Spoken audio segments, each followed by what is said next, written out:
everyone, hope you're all doing great, and today as you can see I have no makeup on my face whatsoever, and that's because today I want to share with you all the tips and tricks of finding that perfect foundation, and also I want to share with you how to apply it flawlessly. Before you get into the foundation, it's very important to prepare your skin for it.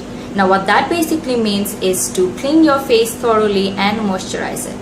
Now I've already done those, so for me the next step is using a primer. Now if you don't have a primer, don't worry, you can easily replace this by using your regular moisturizer.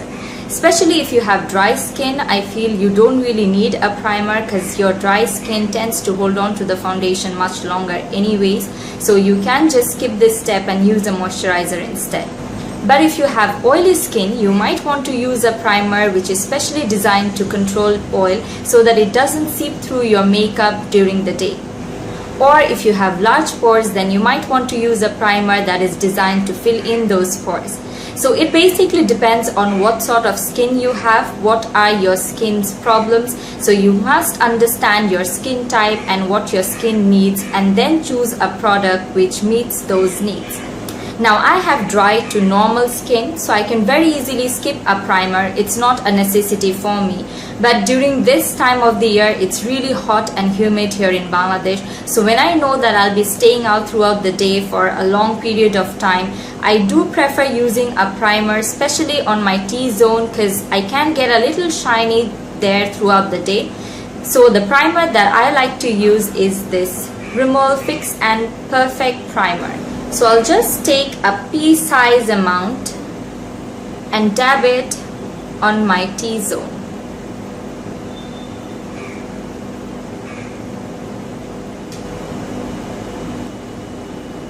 Now the primer that you choose also depends on the finish that you want. So if you want a matte look, you would want to go with a primer which has a mattifying effect. On the other hand, if you want a glowy, dewy look, then you should go with a primer that has that effect. So it kind of depends on what you want. So the next step is foundation. Now finding the perfect foundation for you depends a lot on understanding your skin type, what your skin needs. Now, do you have dry skin or oily skin, acne prone skin, or do you have lots of marks or dark spots that you want to hide? All of these factors plays a very important role in your perfect foundation. Now if you have dry skin, you should go for a foundation that has a dewy finish. On the other hand, if you have an oily skin, you should go for a foundation with a mattifying effect. Now if you have marks or spots that you want to cover up, I would suggest you not to make your foundation or expect your foundation to cover those up, because in that way you would end up using a lot of foundation and it would give you a cakey effect, which is not a good look to go for. So I would suggest you to use a concealer to cover up those problematic areas and use your foundation strictly to get an even skin tone. Alright, so after you've figured out which foundation to go for, the next step is to look for your perfect shade. Now I know this can be a little daunting at times, and that's why I have a little tips and tricks for you that's gonna make your life a little easier. Now it's a big no-no to swatch your foundation on your hand and expecting it to match with your face, because it just doesn't work.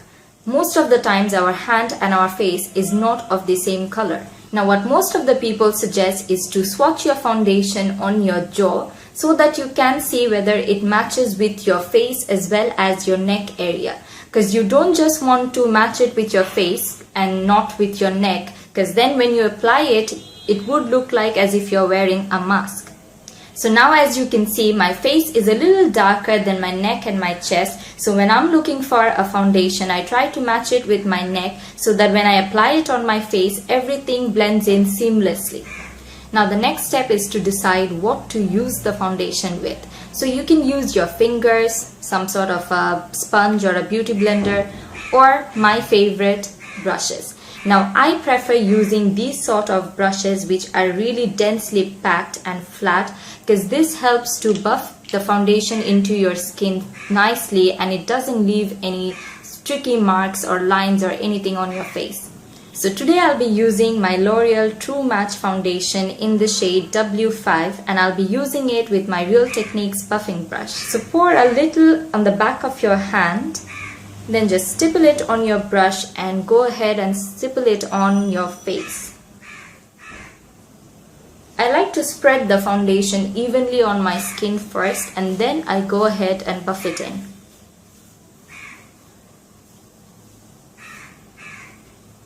Don't forget to take it down to your neck.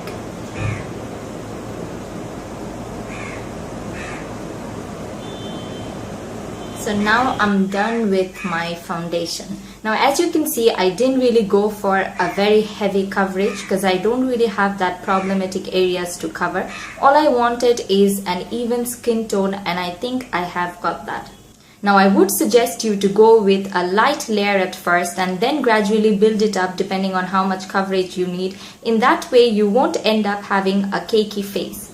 Now after you've applied your foundation, go ahead and check if there is any darkness or any other problematic area which needs a little more covering. Now if you have dark spots or acne scarring or anything like that, you would want to use a concealer which is of the same shade of your skin.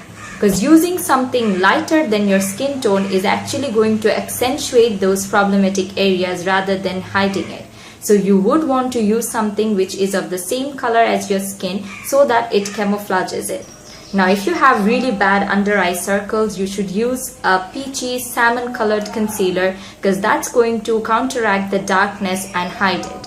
Now if you don't have any major under eye darkness, then you can go ahead with a concealer which is a few shades lighter than your skin tone, because that's going to help to brighten up your under eye area and make you look more awake and refreshed.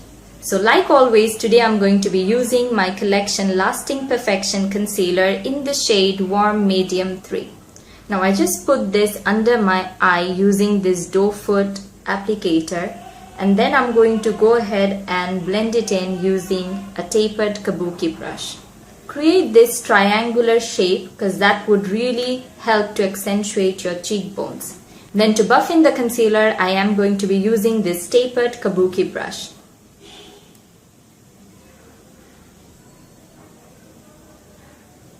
So just tap it in like this and blend it out.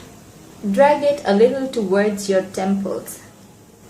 I like to go over my eyelids as well because I do have some discoloration there. Now to set everything in place, use a powder of your choice, and today I'll be using my Rimmel Stay Matte Pressed Powder in the shade 05 Silky Beige. And I'll be using my Real Techniques powder brush to apply it.